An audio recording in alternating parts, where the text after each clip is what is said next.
আপনার সারা জীবনের অর্জন কিন্তু এরা শেষ করে দেবে। এই কথা শুধু আপনাকে বলতে চাই যে এই নির্বাচনটা যেন না হয়। তো প্রিয় ভাইরা, আজকে আমাদের যে নির্বাচন ব্যবস্থা, এটা কিন্তু ধসে পড়া।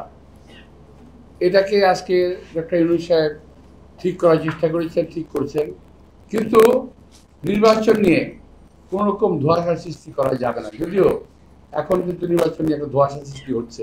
আমি আমার দিক থেকে বলতে পারি, আমার দিক থেকে আমার যে পলিটিক্যাল, আমি আবারও বলি, এটা আমার কথা, আমার দলের কথাও না, অন্য কারোর কথাও না।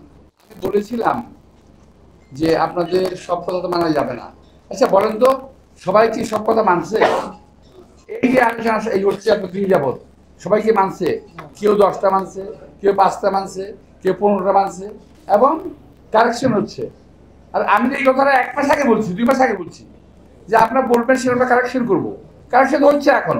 একের কথা বলেন না কেন? লম্বা লম্বা কথা বলতেছিলেন। যা বলি ঠিক বলি। এখনো বলছি যে এখন যে প্রক্রিয়া হচ্ছে, আমি ডাক্তার প্রফেসর ইউনূস সাহেবকে শ্রদ্ধা জানিয়ে কথা বলতে চাই। এই কয়েকদিন আগে একটা লোক নিয়ে হয়েছে, ইউসুফি না কি নাম, কিন্তু আওয়ামী লীগের প্রোডাক্ট, আরো আওয়ামী লীগের প্রোডাক্ট কিন্তু আপনার ডাইনে ভাই আছে। আপনি একটু দয়া করে ওদের কাছ থেকে সাবধান থাকেন। ওরা কিন্তু আপনাকে রিডিয়েল করে ফেলবে। আমি আবারও বলছি, সচিবালয়ে 4 জন, নাম বলবো না আমি, সচিব, সচিবালয়ের বাইরে 1 জন, আমি নাম বলছি না, সচিব মর্যাদায়, উনি সচিব ছিলেন, এরা 5 জন, এবং আপনার উপদেষ্টা পরিষদের কিছু লোক আপনার কিন্তু সঠিক রাস্তায় চলতে দেবে না।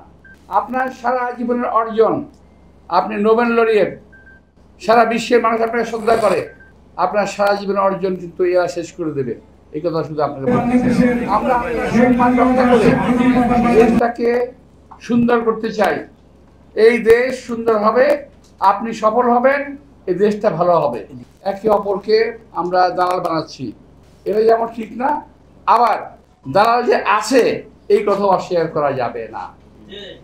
সুতরাং এদেরকে চিহ্নিত করে জনগণের প্রত্যাশা অনুযায়ী এই নির্বাচন কমিশন নির্বাচন দেবেন, এবং ডিসেম্বর না হোক জুনে হবে। এই কথাটাই আমাদের একটা বিব্রতর অবস্থা ফেলে দিয়েছে।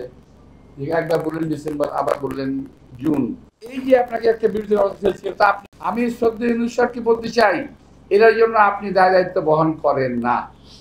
আপনি ডিসেম্বরে বলার পরই আপনার অন্য একজনকে বলে দিল জুনে, পরে আপনি এটা এন্ডোর্স করলেন। কিন্তু এই যে বিষয়টা, এর মধ্যে আমি বেশ ভালো একটা সন্দেহ করার মতো যথেষ্ট যুক্তি আছে যে এই নির্বাচনটা যেন না হয়।